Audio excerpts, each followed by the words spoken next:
All right. Shalom, family. It's your brother Kanaiba coming at you once again with this video titled, What Could Be the Meaning of the Coming Blood Moon? March 14th, 2025, a Hebraic look. Okay. So, as you may or may not know, yes, next week on the 14th, actually, I believe it starts on the 13th and it lasts through the 14th. But there is going to be a blood moon next week. Okay. And I want to focus on one of the days that this blood moon is going to be on, which is March 14th. Okay. Now, as we know, the moon was given for signs. The lights in the firmament were given for signs, right? So whenever we see a blood moon, it's usually a sign. And to be frank, it's usually not a good one. Okay. So this is going to be somewhat of a serious video, okay, because of the encoded message, I believe, and it's just me, but the encoded message that I think the Most High Yahweh is giving us with this particular blood moon, particularly based on the day that it's going to be on, which is March the 14th. Okay. So we're going to look at this thing, and like the title says, it's going to be a Hebraic look. Okay. We're going to deal with the Hebrew just a little bit, not too much, but this is linked. Okay. But I do believe that there's a encoded message behind this blood moon and the day that it lands on.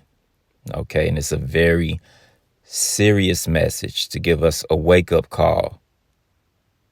Okay. So without further ado, let's actually get into the video. Okay. So opening up, we're going to start with Genesis chapter 1 and verse 14. And it reads, it says, "And God said, let there be lights in the firmament of the heaven to divide the day from the night, and let them be for signs and for seasons and for days and for years." Okay, so in this particular verse, we see that the Most High Yahweh gave the lights in the firmament to be for signs. That's one of the operations of the lights in the firmament, is to be for signs, right? So when I say that this up and coming blood moon is a sign as to something that's to come, we see that to be true, because going back to the beginning, the Most High gave the lights in the firmament for signs. So when we see things like a blood moon and things like that, you better believe it's a sign. Okay. So now with that, let's move forward. So here's a little bit of information about next week. Okay. The title of this article, March 25th, or March 2025, lunar eclipse. And it reads, it says, a total lunar eclipse will occur at the moon's descending node of orbit on Friday, March 14th, 2025. It says with an umbral magnitude of 1.1804.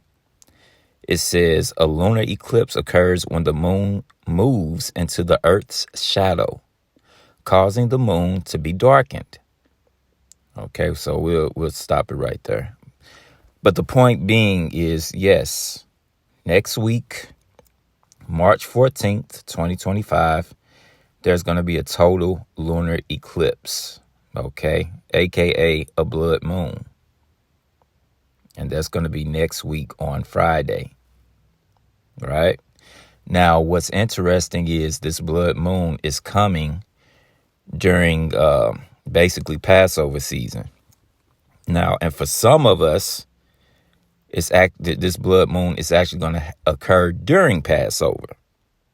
Okay. But this blood moon is happening during Passover season. Okay. Which within itself is very telling. Okay. Because remember what we just read, that the lights in the firmament are given for what? They're given for signs.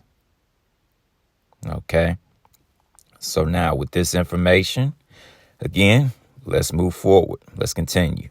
Actually, let's keep reading. It says a total lunar eclipse occurs when the moon's near side entirely passes into the Earth's umbral shadow. Unlike a solar eclipse, which can only be viewed from a relatively small area of the world, a lunar eclipse may be viewed from anywhere on the night side of the Earth.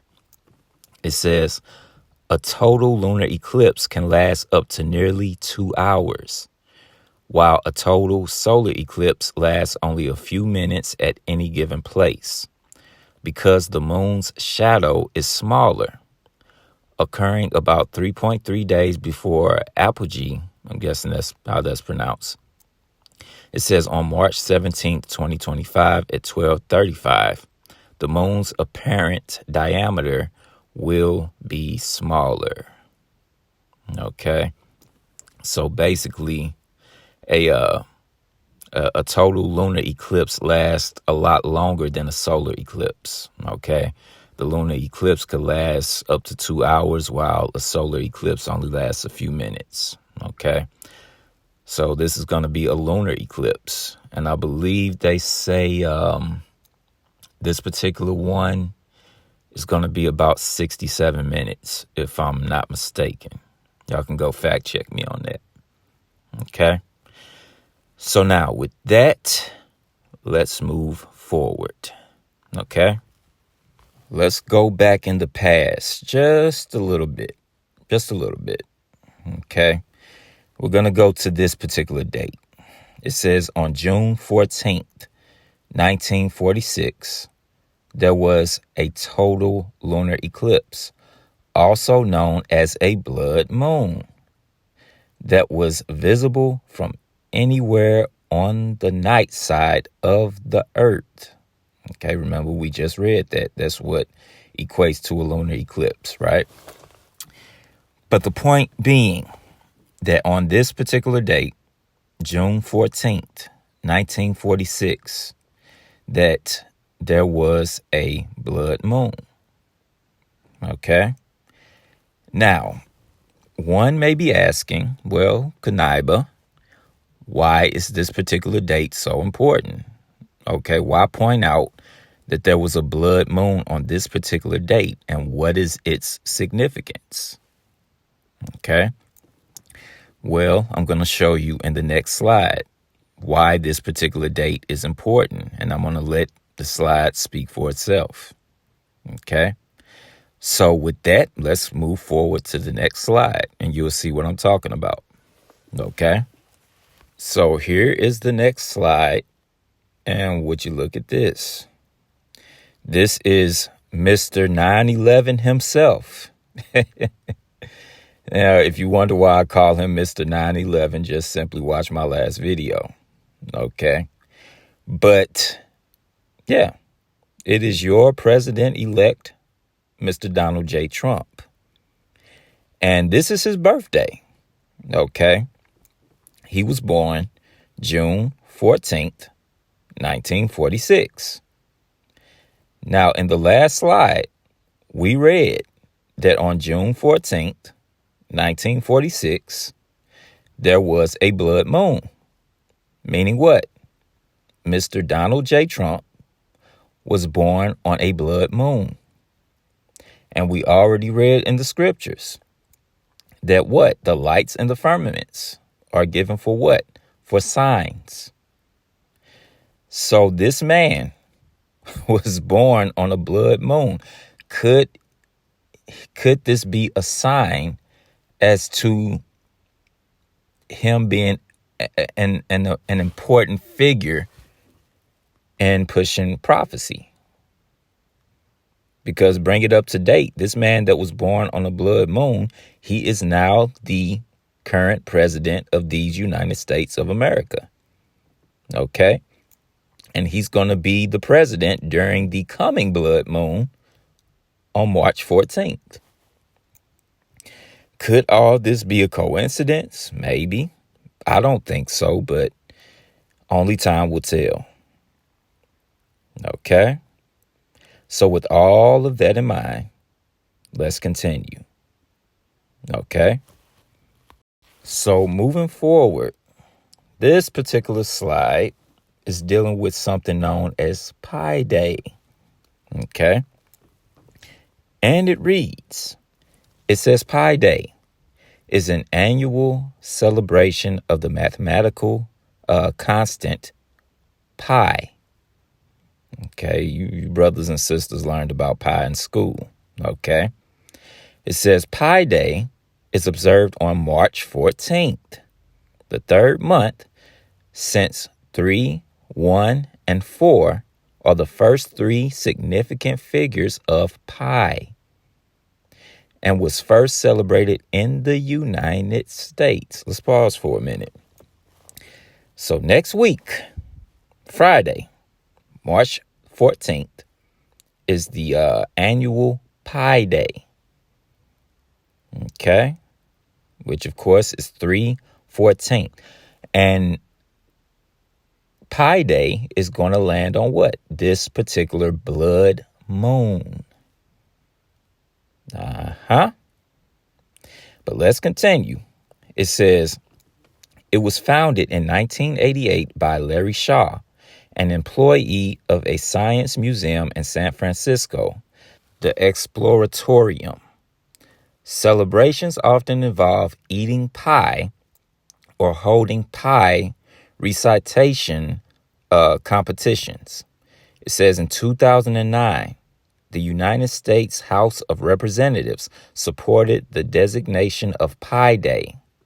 It says UNESCO's 40th General Conference designated Pi Day as the International Day of Mathematics in November 2019. Okay. So this is basically a national holiday here in America. Okay, and it's every 14th day of March. Okay, it's just that this year in particular is landing on a blood moon. Okay, now if you know anything about the mathematics and dealing with pi, the number that represents pi is always 3.14. Okay, that's why that March the 14th is designated Pi Day, 314. Okay. So with that in mind, one may be asking, okay, cool. Pi Day lands on this particular blood moon, but what does all of that mean? Okay. Well, we're going to get to it. Okay. I want to show y'all something that happened to me personally. Okay. Because the day before yesterday, I was actually reading my Bible at the kitchen table and, just randomly studying. And of course, I left my Bible open on a particular page. And of course, I went to bed and woke up the next day, which was yesterday. And I noticed something. Okay, I noticed something, which I believe was in the spirit, because I didn't do this on purpose. Okay, this is just something that just kind of happened. So take a look at this. Okay, so this is my Bible. Okay, and this is where I left off at. Look at the top of the page, y'all. Okay. The very first verse on the page that I left off at, is Isaiah chapter 3 and verse 14. I promise y'all I didn't do this on purpose. I didn't have this particular video in mind when I was studying the day before yesterday. Okay, I was just randomly studying. And this is where I left off at. It's Isaiah chapter 3 and verse 14. Okay. Now let's actually zoom in. Let's zoom in and let's see what that particular verse says. Okay. So zooming in, this is Isaiah chapter 3 and verse 14. And it reads, it says, Yahweh will enter into judgment with the ancients of his people. Okay, it says, and the princes thereof. So this is dealing with the leaders, the leadership. Okay. It says, for ye have eaten up the vineyard. The spoil of the poor is in your houses. Okay. Now, the vineyard in this particular verse, when you stay in Isaiah and you go to chapter 5, it lets us know what the vineyard is. The vineyard, of course, is the house of Israel. Okay. So this particular verse, actually, this chapter is dealing with the Lord's judgment against the leaders of his people, particularly dealing with the southern kingdom of Judah. Right. But this particular verse, Isaiah 3 and 14. Okay, this is the theme of my video, okay? Because again, there's about to be a blood moon on 3/14, March 14th, okay? Which we just read is quote unquote Pi Day. And the number that represents pi, of course, is 3.14. Okay? And I just so happened to leave off studying on this particular page. And at the top of the page is Isaiah 3 and 14, which is dealing with the Lord's judgment against the leadership. Now, we know that the scriptures tell us that the Lord's judgment is going to happen at his house first, roughly paraphrasing. Right? So this particular blood moon, could it be a warning for us as his people? Okay. Because, there's usually a lot of sifting that tends to happen around Passover. So all I can really say is, as Israelites, especially brothers that's in leadership positions, tighten up. We got to tighten up, because the closer and closer we get to the end of this thing, the Most High is not playing. Okay, he's never been playing, but the closer and closer we get to this thing, he's really not playing. Okay. Again, judgment is going to begin at his house first. So just keep that in mind. Okay. So now I want to get into a bit of Hebrew. Okay.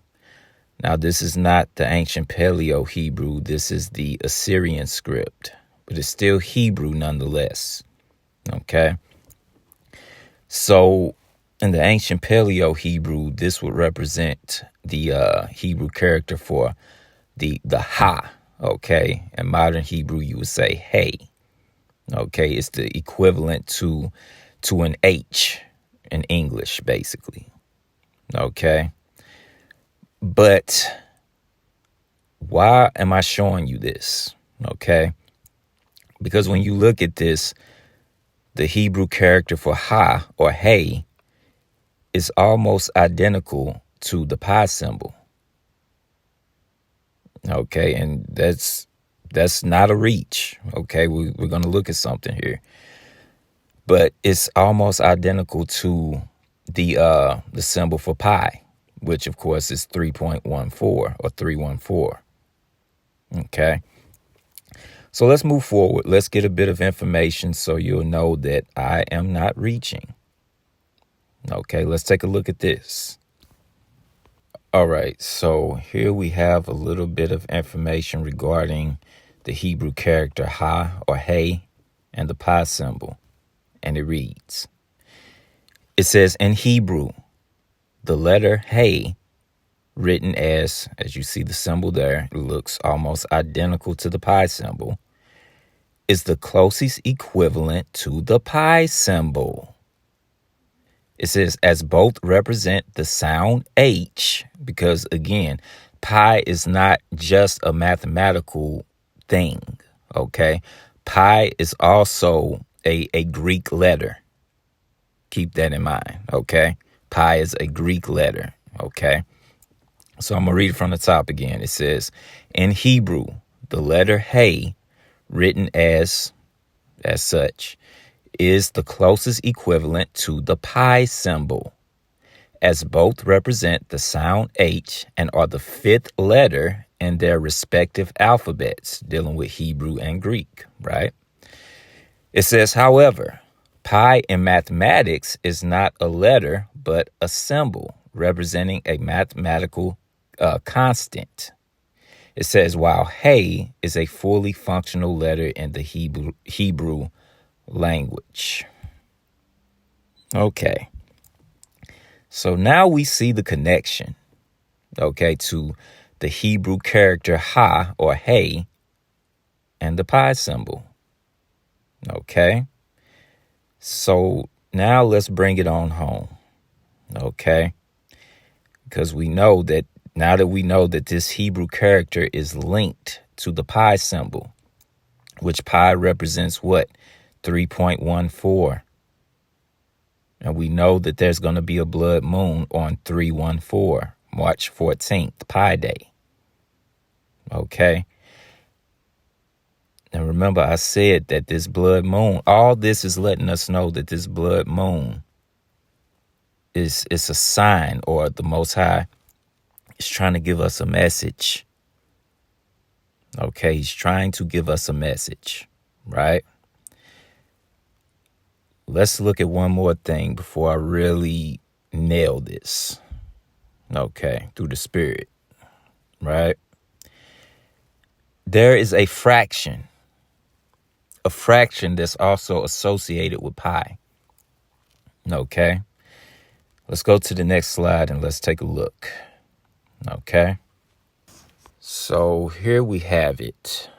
This is the fraction that's often associated with pi. Okay. Now, of course, this is an approximate, okay? It's not absolute, but this fraction is approximately equated to pi, and it's 22/7, okay? Why is this important? Because all of this is going, I believe, and this is simply my critique, but it's going into the message that the Most High is trying to show us, being that this blood moon is happening on 3/14, Pi Day. Okay. And we just read that the Hebrew symbol, the Hebrew character, the ha or the hey, is associated with pi. It's associated with the pi symbol. Now, for you brothers that dabble in Hebrew, what does the ha or the hey mean? What is the meaning of that particular character? Because each Hebrew character has a meaning. Okay. Like, for example, we know the very first letter in the Hebrew alphabet, the A or the Aleph. It's basically an ox head, which the meaning behind it represents leadership, a strong leader. Okay. So dealing with the ha or the hey, what the meaning of the ha or the hey, it means to reveal. Believe it or not, it means to reveal, which is what? AKA revelation. The word revelation literally means to reveal. So seeing that this particular fraction is associated with pi, and there's going to be a blood moon on Pi Day 314. And we know the Hebrew character is associated with pi. The Hebrew character means to reveal, revelation. Would it not behoove us to go to Revelation chapter 22 and verse 7? Could this be the message that the Most High is trying to tell us? Let's see. Let's go to Revelation chapter 22 and verse 7, and let's read it. This is Revelation chapter 22 and verse 7, and it reads, "Behold, I come quickly. Blessed is he that keepeth the sayings of the prophecy of this book." Allow me to repeat that. Behold, I come quickly. Blessed is he that keepeth the sayings of the prophecy of this book. Now, of course, this is Yahweh Shai speaking. Okay? He's letting us know that he's coming quickly. His second coming is right around the corner. Okay? That's why this verse is connected to this Pi 314.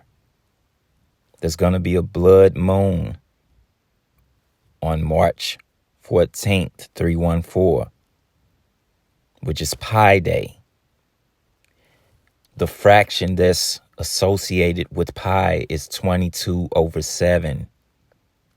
And we know that the Hebrew character, the ha or the hey, is associated with the pi symbol. The hey means to what? Reveal or revelation. When you go to Revelation 22 and 7, this is the message. This is the underlying message, I believe, that's behind this blood moon. The Most High Yahweh he's putting us on notice that his son's second coming, Yahweh Shai's second coming, he's coming quickly. It's right around the corner. So stay true to keeping the sayings of the prophecy of this book. Obedience. Hold on. This thing is almost over. Just stay in the book. Stay obedient to keeping the law, statutes, and commandments to the best of your ability, and chiefly faith in Yahweh and his son, Yahweh Shai. This thing is almost done, but it's not a game. Going back to what? Isaiah 3 and 14. Especially brothers that's in leadership positions. The Most High is not playing. Judgment will begin at his house first. Okay?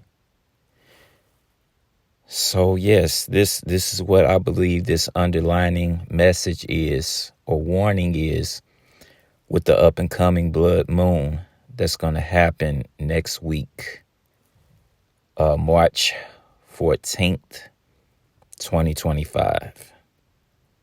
Okay? But anyway, this is going to lead us to the end of this video.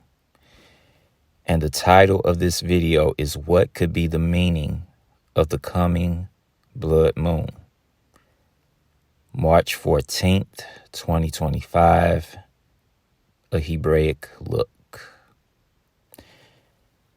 So yeah, this thing is serious, okay? I truly believe that the message behind this blood moon is that Yahweh Shai's second coming, he cometh quickly. It's right around the corner. So we have to stay true to this book, the Bible. Okay? And we have to tighten up. okay? Because judgment will begin at the house of the Lord first. So we really have to examine ourselves, see if we really be in the faith. All right? So with that, and as always, I want to give all praises, honor, and glory to the Most High Yahweh, which is the name of the Heavenly Father. And I do so by Hashem, which means in the name of Yahweh Shai, which is the name of the only begotten Son of the Heavenly Father, whom the world knows as Jesus Christ. And I want to thank all you brothers and sisters for tuning in. I hope this video was informative and edifying. And until next time, Shalom, family.